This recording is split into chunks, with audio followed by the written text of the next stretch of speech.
People, Deluded, I'm back again. Now, you lot know, yeah, Arteta's a good manager. You know it, I know it. It remains to be seen as to if he's going to be a success. Personally, I think he's a success already. He's united the fan. For me, speaking for myself as an Arsenal fan, what I've seen from Arteta, you know, first and foremost, he's united the fan base. We're all pulling together. He's a man of principles, and he's shown that across many different aspects, on and off the field. You know, he's got that, you know, it's not arrogance, but it's confidence from, you know, when someone's been studying something for a while, they're confident. Obviously the tactics and things like that as well, how he is with the young players and everyone, his man management as well as his game management have all impressed me.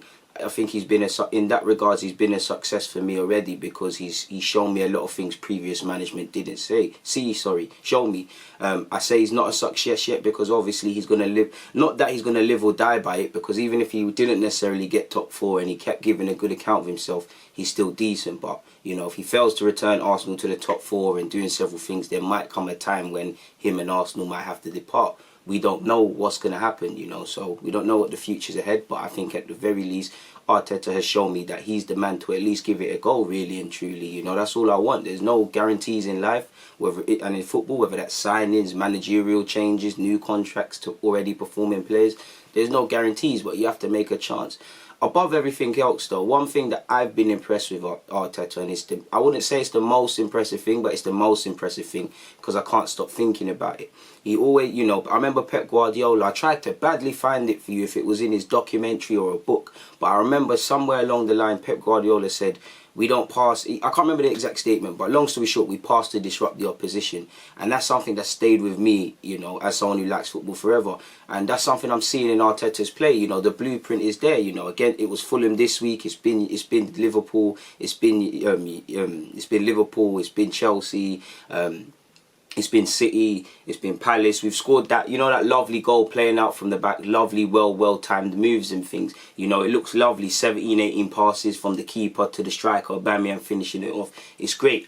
I love that. I love that because it's the result of repetition on the training ground. So they're working on something. It shows that the players can listen to something and understand it and replicate it, and that's a byproduct. Obviously, I'm an Arsenal fan. I came up in the Arsene Wenger era. I don't, you know, I know the connotations behind things like 1-0 to the Arsenal, but man weren't about in Graham and them signs there. So man's only come about seeing that. Not that them man there weren't playing nice football, but you all know in recent years under Wenger, it was the tick-a-tackle with slightly smaller players. When I was, you know, my glory days as an Arsenal fan, you know, we had the composing figures, the Thierrys, the Vieiras, as well as the nice football and things. So I'm always going to love that. And I love, again, I don't want to say it's the most impressive thing, but I find myself smiling the most when I see the sort of goals. Like, again, I ain't got no goals to show you specifically, but just passing to disrupt the opposition shows me calculation. Like, when you see Leno with the ball, you see our centre-halves show for it. So obviously, some more time it's in a back three, so it's something more,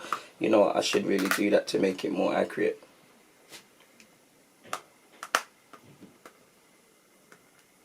There we go, apologies. Typically, you see our centre-halves pull out. Obviously, the fullbacks are going to stay higher up the field. You'll see El Nene drop into this. Let me exaggerate it a bit. You'll see El Nene drop into this role. Now, this is where passing to disrupt the opposition comes into it. Because naturally, you know, they don't want us to play out from the back. They want to make it tough. Some teams, like you've seen, they'll say, all right, cool, Arsenal, play out from the back. And that presents a different issue, innit, for us. But in specific to this, you typically see most teams will say, Arsenal like to play out from the back. Let's press, get high. Press. The thing is, you know, we do run the risk of losing the ball, people. We do. But what happens when you beat that first line? You know, when our centre halves have pulled out, when you beat that first line, they're in problems because, you know, apologies, people. He's gone to press. There's gaps. He's gone to press. He's gone to press. He's fire up the field. You know, as yet naturally the team gets out the field, you typically see. You saw El Nene do it against Fulham, but you see Xhaka and El Nene, they'll drop. One will stay further up and offer for the ball. And typically, you'll see, like it was El Nene against Fulham, distribute it out wide. They've tried to press us. Already you're seeing gaps, people, aren't you? You know, you're seeing gaps. You're seeing gaps. We were disrupting the opposition now. Naturally, they're going to be higher up the field, and gaps are going to open. You know, there's going to be a gap there to exploit. Specifically, where do you see Aubameyang? You know, you typically see when we beat that line and that press doesn't work, and there's gaps opening over the field, and okay, cool, they've tried to press us with their strikers, we've got out of there, and then they sprayed it to my man's giving it back to Xhaka, and crucially, what typically happens now, you have Tierney or Maitland-Niles or whatever supporting, but you see Aubameyang.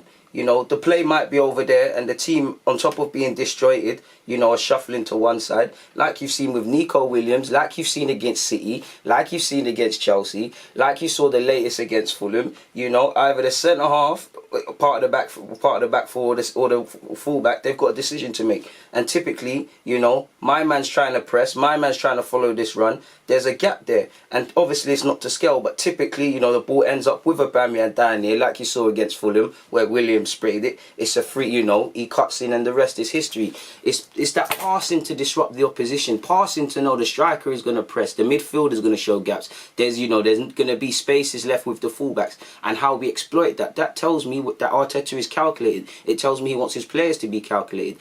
Of course, at base level, you know, when you're popping it, you know, City was probably the best goal of recent for me, Carl. It's City, you know, we popped it with a swagger. Lacazette was dropping deep, and, you know, I didn't do it there, but you typically see our striker drop deep and get involved as well.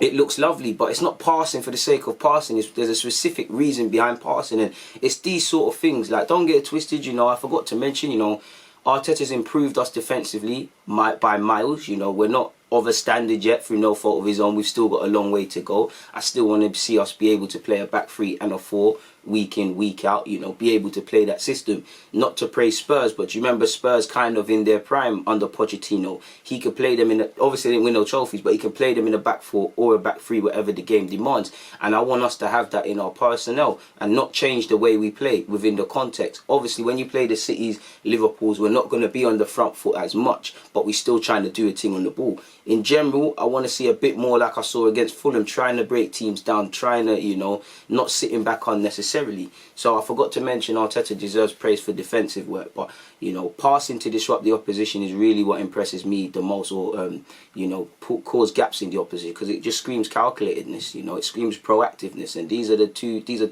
on top of that with consistency. If you've got these three ingredients in your team, you have more of a chance of achieving your goals, or that's what I believe personally. Yeah, that's all I wanted to say, people, man. And I know you're all still probably hungover from the news of Aubameyang's officially announced his new deal. Hopefully we can do some business in the transfer market. On that note, though, I'm going to get out of here. It's always a pleasure.